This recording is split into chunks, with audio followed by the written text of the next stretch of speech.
고맙습니다. 그 흩어진 사람들이 두루 다니며 복음의 말씀을 전할세 빌립이 사마리아 성에 내려가 그리스도를 백성에게 전파하니 우리가 빌립의 말도 듣고 행하는 표적도 보고 한 마음으로 그가 하는 말을 따르더라. 많은 사람에게 붙었던 더러운 귀신이 크게 소리지르며 나가고 또 많은 중풍병자와 못 걷는 사람이 나으니 그 성에 큰 기쁨이 있더라. 아멘. 찬양집 3번입니다. 그는 여호와.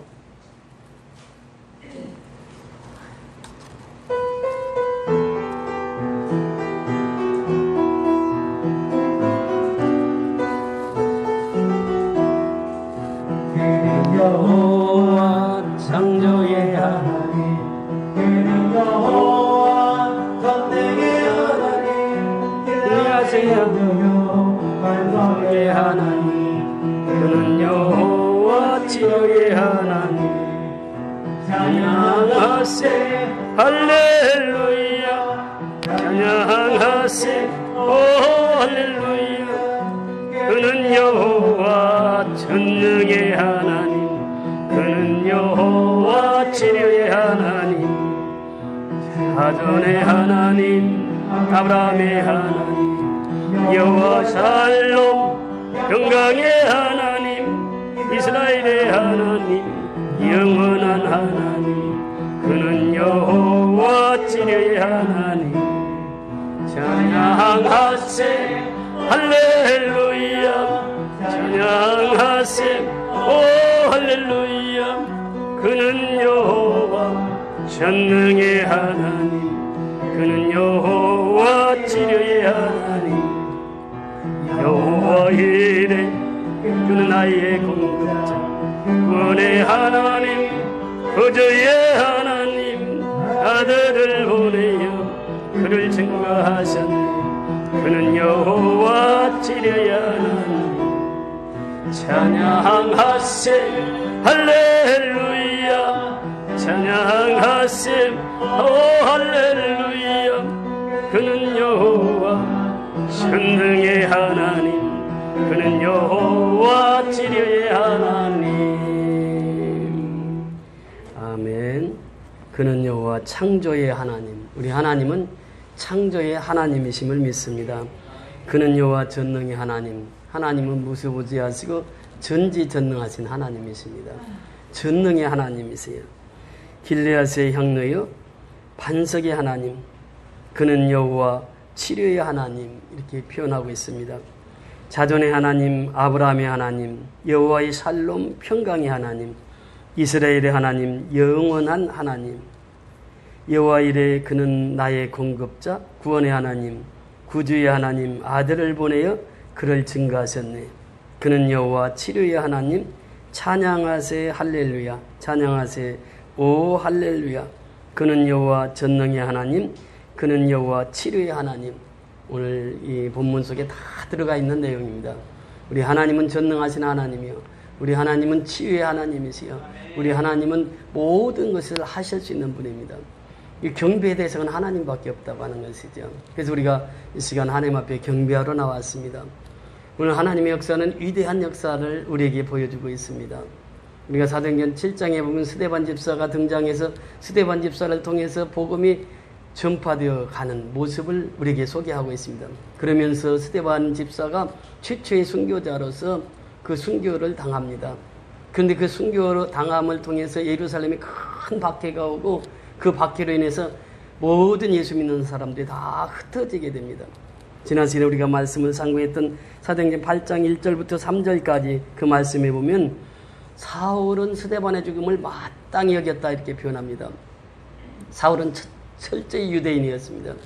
그러면서 유대교를 신봉하는 자였습니다. 스데반이 죽었습니다. 순교당했습니다. 그 순교당함을 마땅히 여겼다 이렇게 표현합니다. 그러면서 그날에 예루살렘에 있는 교회에 큰 박해가 있어 이렇게 표현합니다. 스데반이 죽은 그날입니다. 순교한 그날입니다. 최초의 순교자인 스데반이 순교한 그날 큰 박해가 예루살렘에 있게 되었다라고 하는 것입니다. 여러분 세용지마라고 하는 말 들어봤잖아요. 그 어떤 뜻입니까? 이제 자기 집에 키우던 말이 나갔어요. 그러니까 노인이 와서 얘기하는 거예요. 좋은 일이 있을 줄 어떻게 합니까?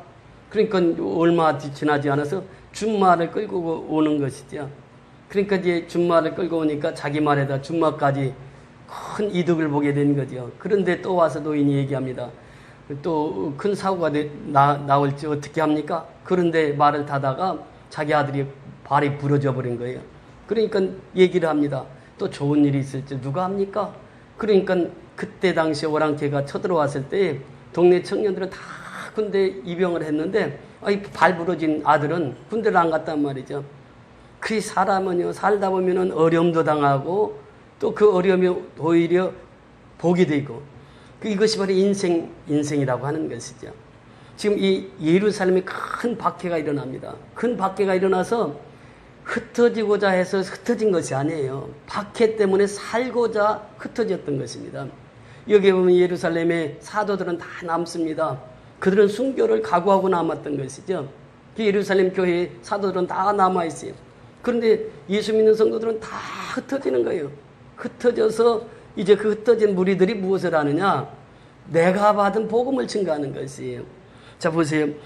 이 1절에 보면은 그 밖에가 있어 사도회는 유대와 사마리아와 모든 땅으로 흩어지니라. 경건한 사람들이 스데반은 장사하고 위하여 크게 울더라. 사울이 교회를 잔멸할세.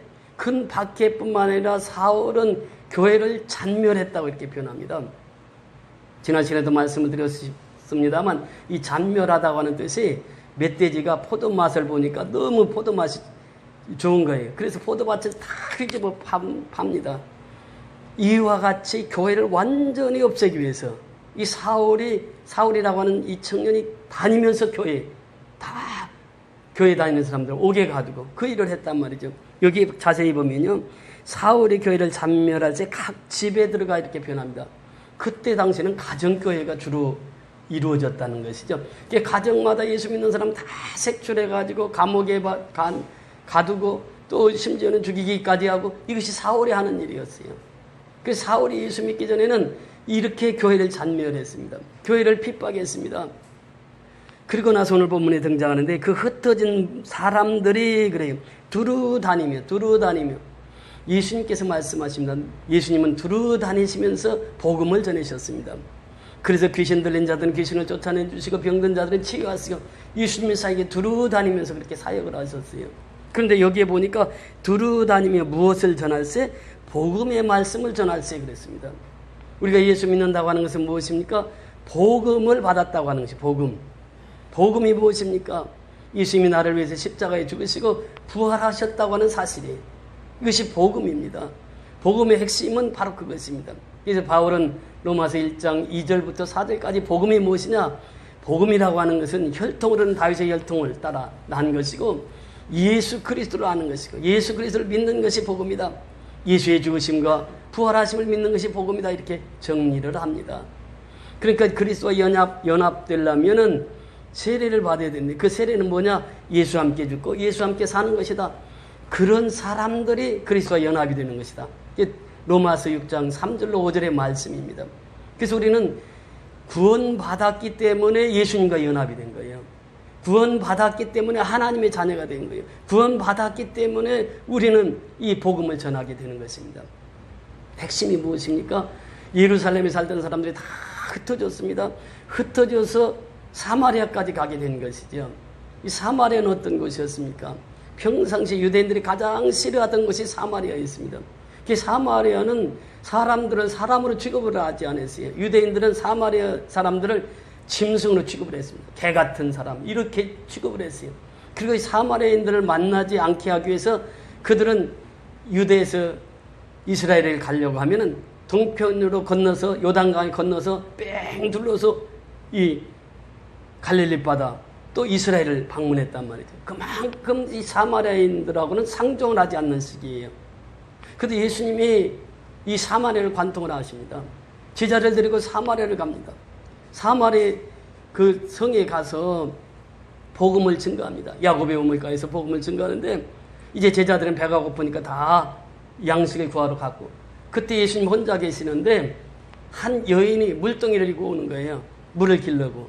그러니까 물을 길르러 오는데 예수님께서 나에게 물을 좀 달라 이렇게 말을 하는 것입니다.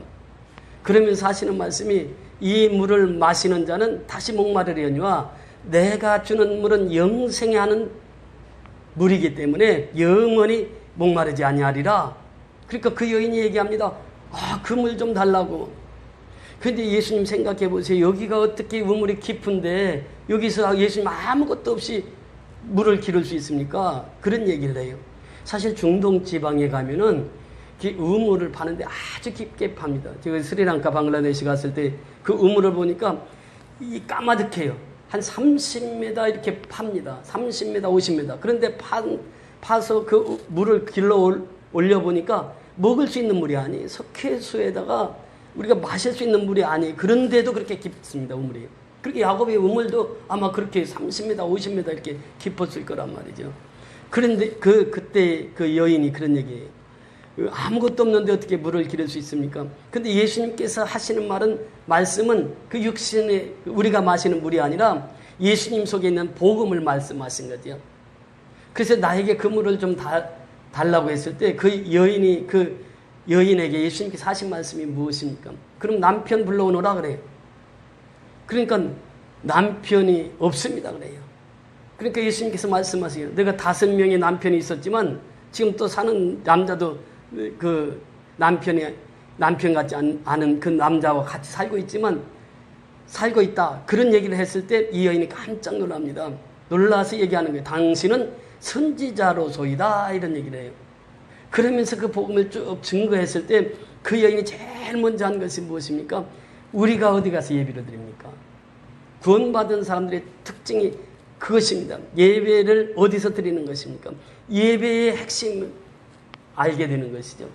그러면서 이 산에서도 말고 저 산에서도 말고 예수님을 경배하라고 하는 그 말씀을 하시면서 예수님께서 그 여인에게 복음을 증거했을 때 그 여인이 내가 만난 사람이 그리스도다, 내가 만난 사람이 메시아다 이것을 깨닫고 나서 물동이를 버려두고 동네에 가서 모든 사람에게 이 기쁜 소식을 전합니다. 그러니까 구원받은 사람들이 제일 먼저 하는 것이 뭐냐면 예배입니다. 예배를 드리고 나서 그 다음에 하는 것은 뭐냐? 전도입니다. 왜? 내가 복음을 받았기 때문에, 내가 구원을 받았기 때문에 이 구원받은 기쁨을 모든 사람들에게 가서 전합니다. 와서 보라는 거예요. 메시아가 있다는 거예요. 야곱의 우물가에 메시아가 있다는 거예요. 이 복음을 전하는 것이에요. 이것이 예수님께서 사마리아 성에서 복음을 증거한 내용입니다. 구약에서도 이세벨이라고 하는 아합의 왕후가 있었는데 이세벨이 이 사마리아 출신이에요. 시돈 지방에. 그러니까 이 이세벨은 결혼해서 그 아합 왕을 사악하게 만들었을 뿐만 아니라 그 자기가 섬기던 신, 바알신, 아세라신 이것을 왕국에 다 전파했던 사람이 이세벨이에요. 그러니까 이 사마리아는 우상이 성행했던 곳이고 또 사마리아는 잡족들이 살고 있었던 것이고 그래서 유대인들이 그렇게 사마리아를 싫어했던 것입니다. 그런데 이 흩어진 무리들이 가서 복음을 증거하는데 이 빌립이라고 하는 집사가 등장하죠.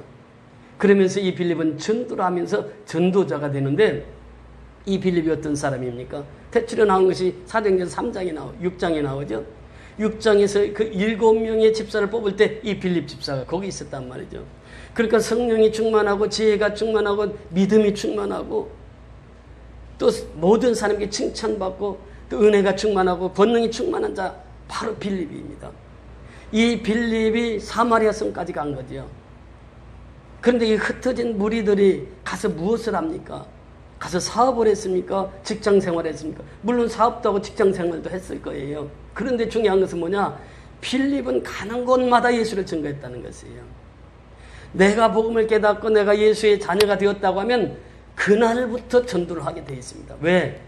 나는 이제 빛의 자녀가 되었거든요. 내 속에 어둠이 다 떠났거든요.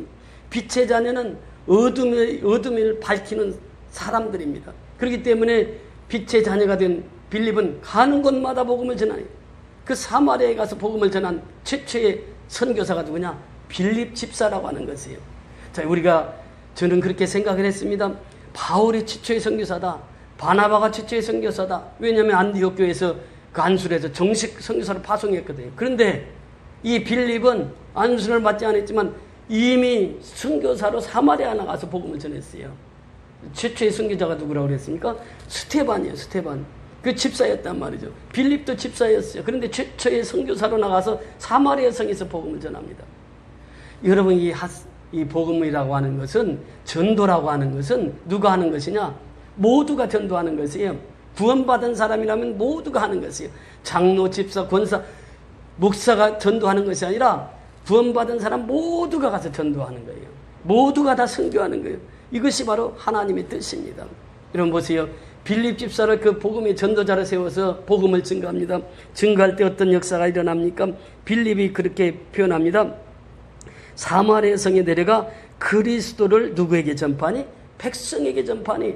누구를 전파했다고요? 그리스도를 전파했어요. 예수를 전파했다고 하는 거예요. 내가 예수 믿고 나는 이렇게 구원받았습니다. 예수 믿고 나는 하나님의 자녀가 되었습니다. 예수 믿고 내가 복음의 능력을 받았습니다. 사도 바울은 그렇게 고백하잖아요. 내가 복음을 부끄러워하지 아니하노니 이 복음 모든 믿는 자들에게 구원을 주시는 하나님의 능력이 됨이라. 복음은 무엇이냐? 하나님의 능력이 돼요. 그럼 복음은 누가 전해야 되느냐? 복음을 깨달은 자들이 전하는 것입니다. 구원받은 사람들이 전해요. 그래야 말씀을 듣습니다. 그리스도를 전파했어요. 예수만 전파했어요. 이것이 바로 성경에서 우리에게 주시는 말씀이에요. 자, 6절에 보니까 우리가 빌립의 말도 듣고 행하는 표적도 보고 한 마음으로 그가 하는 말을 따르더라. 여기에 보면 동사가 3가지가 나옵니다. 듣고 행하고 그 다음에 따르더라. 이 말씀이 나와요. 그러니까 복음을 전하는 사람이 있어야 복음을 듣습니다. 그렇지 않습니까? 전하지 않는 사람이, 전하는 사람이 없는데 어떻게 복음을 듣겠어요? 전하는 사람이 있어야 돼요. 이것이 첫 번째. 그러니까 이 복음을 전하니까 들었습니다. 그 믿음은 어디서부터 나옵니까? 믿음은 들음에서 나고 들음은 그리스도의 말씀으로 말미암았느니라 그래요. 로마서 10장 17절에 보니까. 그러니까 복음을 전하는 사람이 있어야 복음을 듣는단 말이죠. 복음을 들으면 믿음이 생기는 거예요. 아하, 나도 예수 믿으면 저렇게 구원의 능력을 받고 복음을 전하는 전도자가 되겠구나. 이것을 깨닫게 된다고 하는 것입니다. 그 첫째는 복음을 들어야 됩니다. 그 들으려고 하면은 복음을 전하는 사람이 있어야 된다고 하는 것이에요. 이 빌립 전도자가 지금 오늘 처음 등장하는데요. 엄청난 역사들을 일으키는 전도자로 세움을 받습니다. 그러니까 말도 듣고 행하는 표적도 보았단 말이에요. 행하는 표적이 무엇입니까? 7절을 보니까 많은 사람에게 붙었던 더러운 귀신들이 크게 소리 지르며 나가고 또 많은 중풍병자와 못 걷는 사람이 나오니. 그러니까 이 빌립이 복음을 전하는데 더러운 귀신들이 크게 소리 지르며 나갔다. 귀신이 떠났단 말이죠. 악한 영이 떠났단 말이죠. 이빌 스피리트라 이렇게 표현합니다. 그러니까 복음이 들어오면 악한 영이 떠나게 돼 있어요. 빛이 들어오면 어둠의 영은 떠나게 돼 있습니다. 어둠과 빛은 공존이 안 되는 것이에요. 복음은 빛이거든요. 빛이 그 심령 속에 싹 비추니까 빛으로 이 사람이 충만한 거예요. 빛이 충만하니까 어둠이 다 떠나버리는 거예요. 그러니까 어둠이 떠난 이 빌립이 복음을 전하니까 귀신이 쫓겨나가는 거예요. 소리를 지르고 쫓겨나가는 거예요. 이것이 이 빌립 집사의 복음 전도였습니다. 귀신이 떠나는 거예요. 요즘에도 역시 마찬가지입니다. 귀신은 무슨 특별한 은사를 받은 사람이 쫓아내는 것이 아니라 모든 예수 믿는 사람은 귀신을 쫓아낼 수 있는 거예요. 모든 예수 믿는 사람은 귀신에게 가면 귀신이 알고 도망갑니다. 소리 지르며 떠나는 거예요. 이것이 바로 빌립 전도자의 복음 전도였습니다. 그러면서 또 뭐라고 말씀하십니까? 중풍병자와 못 걷는 사람이 나으니 이렇게 표현해요. 제가 방글라데시 스리랑카 선교 갔을 때 52명을 인솔해서 간 적이 있습니다. 그 중에 한 사람이 저하고 이제 같이 비행기에서 앉아서 가신 집사님이었는데 이번에 매형이 목사님이에요. 그러니까 이제 매형이 목사님이시니까 할 수 없이 교회를 갔어요. 갔는데 이 가서 믿음이 있어서 간 게 아니라 이제 매형이니까 간 거예요. 갔는데 기도를 시키면 교회를 안 가요. 주부 선생의 누구 아무개 집사 기도하면 교회를 안 가요. 또 축도하기 전에 나가. 그렇게 신앙생활 하던 분이에요. 근데 얘기를 쭉 하다 보니까 공수부대 출신에다가 장교 출신에다가 그러면서 이 자기가 싸움을 잘한다는 거예요. 그래서 방글라데시 딱 가서 딱 보니까 이 사람들 몇 사람까지 할 수 있습니까? 그러니까 자기는 30명은 자기가 혼자 다 당해낼 수 있겠다는 거예요. 그래서 그분을 제가 이제 그 교회 문지기를 세웠습니다. 그래서 이제 그 방글라데시는 그때 당시만 해도 집회를 할 때 이게 이제 포탄 같은 것들 가지고 들어올 염려가 있기 때문에 경찰을 돈을 주고 삽니다. 사면은 경찰들이 그 실탄을 가지고 와요. 문 앞에서 딱 들어가는 사람마다 다 검색을 합니다. 근데 거기에서 경찰하고 같이 그 검색을 하라고 그랬어요. 그래서 그분이 다 이제 오는 한 2,000명이 오는데 일일이 다 검사를 해요. 그래가지고 이제 내가 말씀을 마치고 나서 기도 사역을 할 때 한 사람이 50명씩 이렇게 해서 기도 사역하라고. 그때 당시에 말씀을 인도하고 기도 사역을 하면 한 3시간 갑니다. 근데 3시간 동안 그 2,000명이 그 좁은 데서 움직이질 않아요. 그렇게 예배를 사모하고 그 예배를 드리고 나서 기도 사역을 합니다. 50명씩 딱 묶어줬어요. 그래서 이제 이 사람들하고 기도하라고. 근데 조금 기도하는데 한 5분 정도 지났나 그랬는데 막 그 한 그룹이 소리를 지르는 거예요. 할렐루야 하면 할렐루야 하면서 계속 소리를 치는 거예요. 외치는 거예요. 저희는 이제 기도를 다 끝나고 나서 간증하는 시간이 있는데 그 간증할 때에 간증을 제일 먼저 그 그룹에서 나왔어요. 그 그룹이 어떤 그룹이었느냐 하면 그 집사님 그룹이에요. 교회에서 기도시키면 교회 안 나오고 그러던 집사님. 전혀 신앙이 없었고 교회만 왔다 갔다 하던 그 집사님이었는데 그 집사님이 기도하던 그 그룹 중에 어떤 그 한 사람이 있었는데 이 사람은 나면서부터 말을 못하던 사람이에요. 근데 기도 한 5분 정도 됐는데 이 사람이 말을 한 거예요. 방글라데시 말을. 그러니까 뭐 놀래가지고 그 동네 사람들이 그렇게 놀래가지고 그래서 그때 예배를 마치고 그 사람을 나오라고 해서 할렐루야 하면 할렐루야를 따라서 하는 거예요. 아멘 하면 아멘을 따라서 하고 동네 사람들은 다 알잖아요. 나면서부터 말을 전혀 못했던 사람이 그 말을 하는 거예요. 제가 그때 느낀 것이 뭐냐면 빌립 집사가 생각이 나는 거예요. 빌립은 특별히 전도 훈련을 받은 사람도 아니에요. 그냥 신앙생활 잘하던 사람이에요.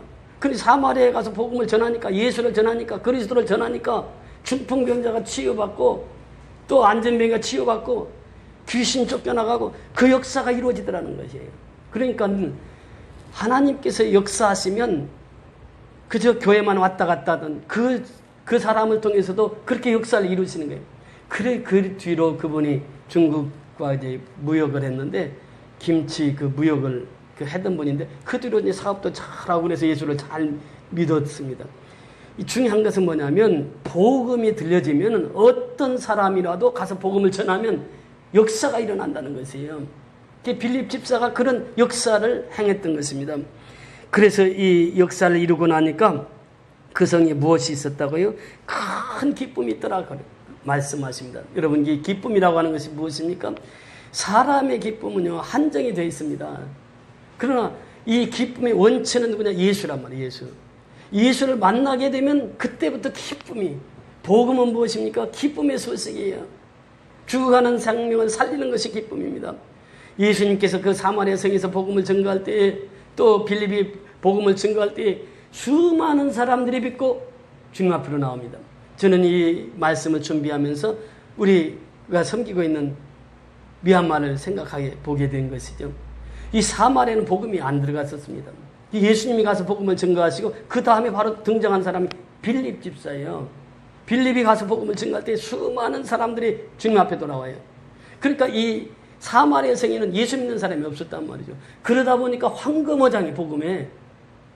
그러니까 필리핀은 13년 선교했잖아요. 근데 필리핀은 거의 다 예수를 아는 사람들이에요. 그래서 이 필리핀 선교는 그렇게 13년을 선교했어도 지금 미얀마처럼 액티비티 못했습니다. 그런데 미얀마는 가서 복음을 전가하다 보니까 거의 다 불교 신자들이잖아요. 그 사람들이 개종을 해요. 그런데 그곳이 황금어장이었단 말이죠. 예수를 전하는 사람이 없다 보니까 예수 복음을 전가하니까 한 사람이 예수 믿기 시작하니까 그 사람이 또 전도하고 그 사람이 또 전도하고. 그래서 지금 5, 6년 만에 300명의 지교회 성도들을 섬길 수 있게 된 것은 복음이 별로 안 들어갔단 말이죠. 그 예수 믿으시오.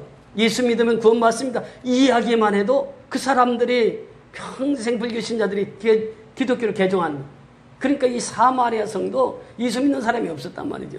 근데 복음을 전하니까 그렇게 많은 사람들이 기적과 표적을 보면서 주님 앞으로 나오는 거예요. 핵심은 무엇입니까? 이 병 고침 받는 게 더 중요한 것이 아니라 더 중요한 것은 뭐냐면 예수를 믿게 하기 위함이에요. 예수님께서 가나 혼인잔치에서 그 기적을 행하셨을 때 그 결론이 무엇입니까? 제자들을 믿게 하기 위함이라 이렇게 표현합니다. 그러니까 기적과 표적은 예수를 믿게 하기 위한 그 과정인 것이지, 예수 믿고 구원받아서 그 기쁨을 얻은 사람들은 복음을 전하지 말라고 해도 복음을 증거하게 되어 있습니다. 가슴에서 불이 붙는데 그 불을, 가슴에 붙은 불을 어떻게 자기 혼자 간직할 수 있겠냐는 거예요. 그러니까 에레미야도 그랬고, 자기 가슴에 불이 붙으니까 그 불을 전하는 거예요. 이것이 뭐냐면 복음입니다. 복음은 불꽃이에요, 불꽃. 그러니까 복음이라고 하는 것은, 흩어진 자들이 복음을 전가했다고 하는 것은 뭐냐면 자기 속에 예수가 있는 거예요. 예수로 충만한 거예요. 말씀으로 충만한 거예요. 그러니까 가는 곳마다 이 복음을 전하는 거예요. 가는 곳마다 예수를 증거하는 거예요. 여러분, 그렇습니다. 이 복음의 씨는요, 마치 민들레 씨와 같아요.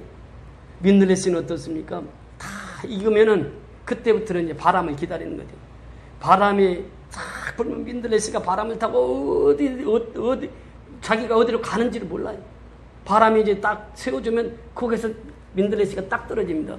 그러면 그곳에서 씨가 이제 나서 싹을 틔우는 것이, 복음도 역시 마찬가지입니다. 복음도 성령의 충만함을 받은 사람은 어디로 가는지 몰라요. 내가 어디 가서 복음을 전해야 될지 그건 성령님이 아시고 성령님께서 보내시는 거예요. 그러니까 이 빌립 전도자가 사마리아 성에 가가지고 그곳에 가서 복음을 전가할 때 수많은 영혼들이 주님 앞에 돌아오게 되었다라고 하는 것입니다. 그래서 오늘날 우리가 해야 할 일은 뭐냐? 빌립 전도자처럼 복음을 전하는 일에 생명을 걸어야 된다고 하는 것이에요. 그러니까 이 복음을 전파할 때 반드시 핍박이 뒤따릅니다. 여러분, 예루살렘에 박해가 없었다고 하면 이 복음이 사마리아까지 전파되지 않았을 것이에요. 근데 그 박해로 인해서 첫째는 개인이 신앙이 성숙이 됩니다. 여러분 보세요. 우리가 신앙생활하는 사람들 이렇게 보면은 이 핍박이 없는 사람은요, 순조롭게 신앙생활하는 사람은 크게 하나님 들어쓰지 않아요. 하나님 들어쓰시는 사람들 보세요. 핍박이 얼마나 많은지 몰라요. 우리가 구약에 보면 욥이라고 하는 인물이 있습니다. 욥을 보세요. 욥을 보면은 그 가정에 얼마나 많은 핍박이 있었습니까? 그런데 그것을 다 이겨나가거든요, 욥이. 그러면서 그가 깨달은 것이 뭐냐? 욥기서 23장 10절입니다. 내가 가는 길을 나는 몰라요. 그런데 누구나 아신다고요? 오직 그가 아시나니. 이것이 복음 받은 자들의 삶입니다. 왜 핍박이 이렇게 심했는지, 왜 가정에 그렇게 어려움이 있었던지 자기는 몰랐어요. 그런데 내가 가는 길을 그가 아시나니 오직 나를 단련한 후에는 천금같이 나오게 하려 함이니라, 이렇게 말씀하십니다. 여러분, 욥이 그렇게 고난을 많이 받더니 갑절의 축복을 받잖아요. 그러면서 신앙이 성숙되어 가는 거예요. 우리도 역시 마찬가지입니다. 신앙의 성숙은 어디서부터 오느냐? 핍박에서 오고 박해에서부터 오는 거예요. 그 박해를 받아보고 핍박을 받아본 사람은 이게 사람이 믿음이 단단해집니다. 그래서 이 핍박받은 사람들은 단단한 믿음을 가지고 하나님 앞에 영광을 돌려요. 성경에 보니까 이렇게 표현합니다. 모든 은혜의 하나님 곧 그리스도 안에서 너희를 부르사 자기의 영원한 영광에 들어가게 하시니가 잠깐 고난을 받은 너희를 친히 온전케 하시며. 그러니까 온전케 하는 사람은 누구냐? 고난을 받은 사람이라는 거예요. 고난을 받은 그 사람이 온전케 하시며 굳게 하시며, 믿음을 굳게 하시는, 이 고난을 통해서 믿음을 굳게 하신다는 것입니다. 또 강하게 하시며, 고난을 통해서 강하게 하신다는 거예요. 또 고난을 통해서 뭐라고 표현하고 있습니까? 털을 견고케 하시리라. 베드로전서 5장 10절의 말씀입니다. 그렇게 고난이 우리에게 주어진 선물이 무엇입니까? 온전케 하시며 굳게 하시며 강하게 하시며 털을 견고케 하시리라, 이렇게 말씀하십니다. 사도 바울은 그렇게 고백합니다. 형제들아, 우리가 아시아에서 당한 환난을 너희가 알지 못하기를 원치 아니하노니 힘이 지나도록 심한 고생을 받아 살 소망이 끊어지고 우리 마음에 사형 선고를 받은 줄 알았으니 이는 우리로 자기를 의뢰하지 말고 오직 죽은 자를 다시 살리시는 하나님만 의뢰하게 하려 하심이라. 고린도후서 1장 8절 9절의 말씀입니다. 그렇습니다. 고난을 통해서 예수 그리스도의 고난을 깨닫게 하고 예수 그리스도의 고난을 이해하게 하고, 이것이 바로 고난을 주는 하나님의 목적이라고 하는 것입니다. 하나님께서 우리를 부르실 때는 사랑으로 부르셨습니다. 그래서 우리는 태어날 때부터 사랑받기 위해서 태어난 사람이에요. 그렇잖아요. 우리 모두가 다 하나님 앞에 사랑받기 위해서 태어났습니다. 그 아이들 보면 다 참 선하고 아름다워요. 당신은 사랑받기 위해서 태어났어요. 하나님의 사랑받기 위해서 태어났어요. 이것이 하나님이 모든 사람을 출생할 때는 사랑받기 위해서 태어났어요. 그러면서 그의 뜻대로 부르심을 입은 그들은 합력해서 선을 이룬다, 이렇게 표현합니다. 그러니까 하나님의 사랑을 입은 자, 그의 뜻대로 부르심을 입은 자들은 모든 것이 합력해서 선을 이루는 거예요. 선을 이룬다고 하는 것은 바로 선교의 동역자가 된다는 것이요, 전도의 동역자가 된다는 것이요, 생명을 살리는 일에 동역자가 된다고 하는 것입니다. 그런데 그 제한을 두었어요. 하나님을 사랑하는 자로 제한을 두었어요. 또 그의 뜻대로 사는 자들로 제한을 주었단 말이죠. 하나님은 이 세상에 태어나서 우리에게 계획을 주셨는데 그 계획이 무엇입니까? 하나님의 계획은 천지를 창조하시기 이전부터 계획을 가지고 계셨는데 그 계획이 뭐냐? 예수를 이 땅에 보내시는 거예요. 예수님을 이 땅에 보내서 우리 모든 인류를 위해서 십자가를 지는 것이에요. 그것이 하나님의 계획이었습니다. 그래서 예수님은 나의 죄 때문에 십자가에서 죽어주셨어요. 이게 하나님의 계획 속에 있었던 것입니다. 그러니까 베드로가 그러잖아요. 예수님이 십자가를 져야 되겠다 하니까 어떻게 예수님이 십자가를 지십니까? 제가 했습니다. 제가 했습니다. 제가 어떤 예수님을 죽이려고 하는 사람이 있으면 제가 다 죽여버리죠. 뭐. 그랬을 때 예수님이 뭐라고 말씀하십니까? 그 베드로를 향해서 사단아 물러가라 그래. 그렇게 충성하는 베드로를 향해서 사단아 물러가라. 왜? 내가 사람의 일을 알고 하나님의 일은 알지를 못하는구나 그래. 하나님의 일은 뭐예요? 예수님이 십자가 지는 것이에요. 십자가에 죽는 것이에요. 그것이 바로 하나님의 뜻이란 말, 하나님의 계획이라는 것이죠. 하나님의 계획은 예수를 이 땅에 보내시는 것이에요. 그 예수를 통해서 죽어가는 생명을 살리기 위해서 하나님께서 그 계획을 창세 이전부터 세우셨어요. 두 번째 세우신 것이 무엇입니까? 교회입니다. 하나님께서는 예수의 피 묻은 그 피값으로 성도를 세우시고 성도를 구원하시고 다음에는 성도들이 예배 드리는 그 교회를 하나님께서 세우셨단 말이죠. 예수의 피로.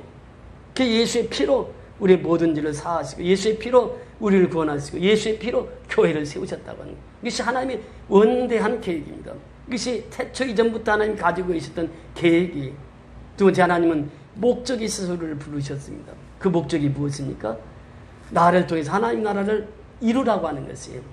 그러니까 내 심령 속에 하나님의 나라를 이루는 것입니다. 심령의 천국을 이루는 것이 이것이 첫 번째예요.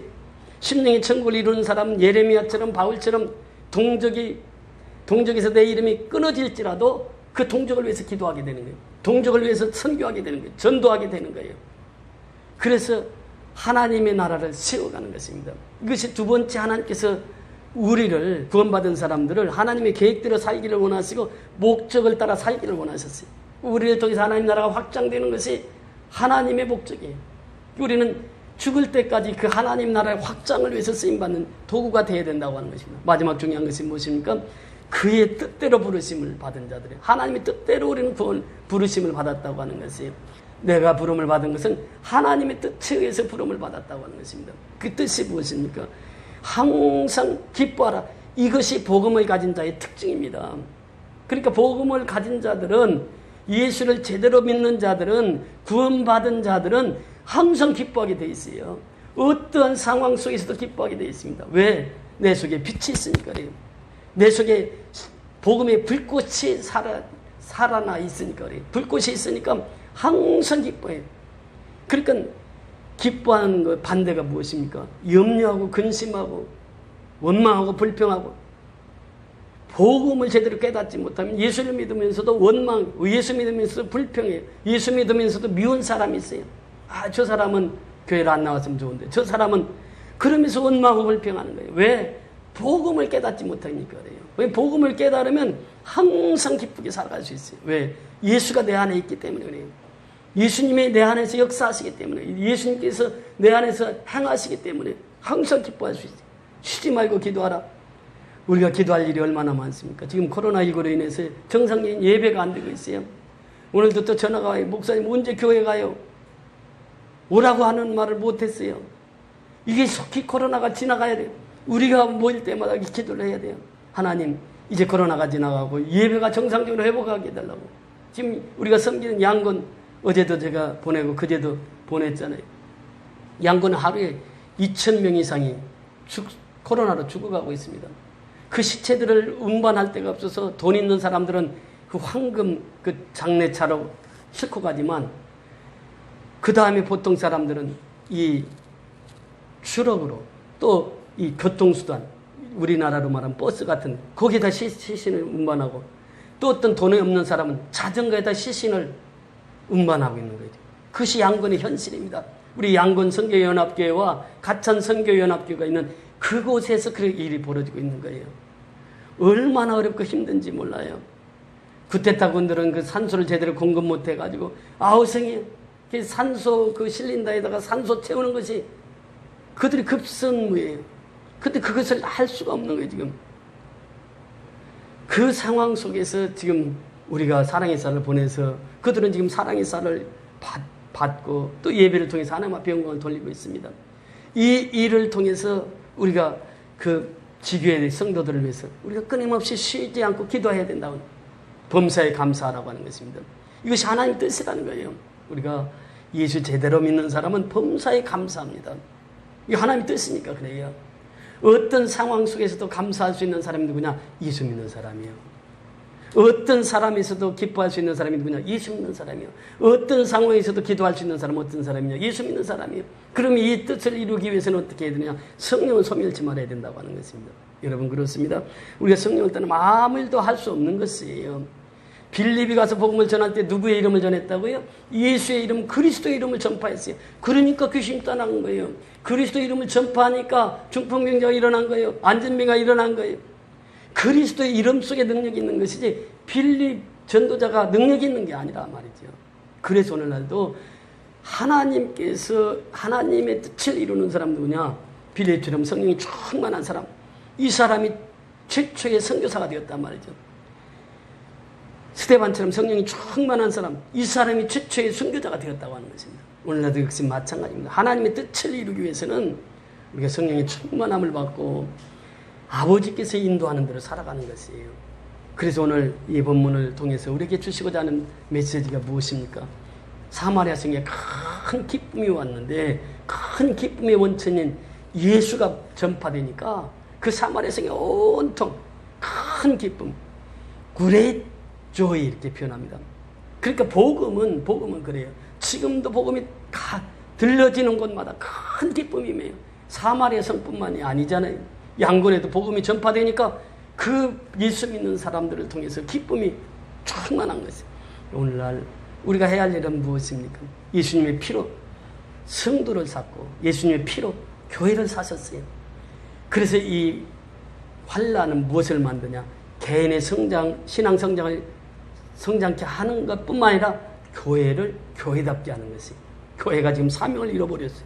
사명을 잃어버리니까 어려움이 오는 것이에요. 그 사명은 무엇입니까? 정말 복음을 증거하는 것이고 생명을 전하는 것이고 선교하는 것이고, 어려울 때 힘들 때일수록 우리가 교회다워지면 교회는 생명력이 있습니다.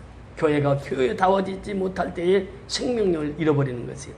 그래서 우리는 교회가 생명을 전해서 그 생명의 복음이 전파될 때 전파되는 곳곳마다 기쁨이 충만한 역사가 임하게 되는 줄 믿습니다. 사마리아 성의 그 큰 기쁨이 우리 선교연합교회에 늘 항상 함께 하실 줄 믿습니다. 우리는 복음을 가지고 지금 미얀마 땅에 그렇게 복음을 전하고 있고 또 하나님께서 원하시는 그 삶을 살아가고 있습니다. 우리 모두가 정말 이 어려움 속에서 속히 벗어나서 정상적인 예배가 회복될 수 있도록 기도해 주시고, 또 양곤에 또 미얀마의 지교회들을 위해서 늘 기도해 주셔서 정말 하나님의 사람으로 온전한 기쁨을 누리고 살아가게 할 수 있도록 기도해 주시기 바랍니다. 우리 다 같이 일어나셔서